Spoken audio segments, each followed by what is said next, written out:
Kia ora, ko Tasmyn McQueen tōku ingoa. I am the Service Delivery Manager for our call centre team.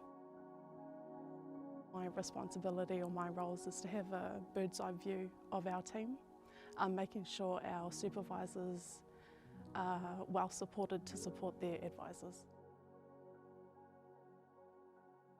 An advisor mainly supports across 4 lines. It's within the COVID health line. So any pātai around how to book a vaccination, general questions about COVID, and we also do daily check-ins for those isolating at home.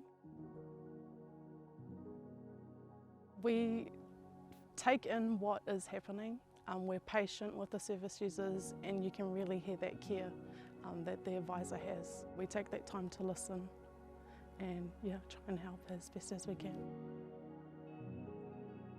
I want them to be well informed. I want them to know where they can go, who they can go to, and to make good decisions for themselves based on the right information. It's awesome to see, little old Kaikohe is expanding, is connecting to all of Aotearoa.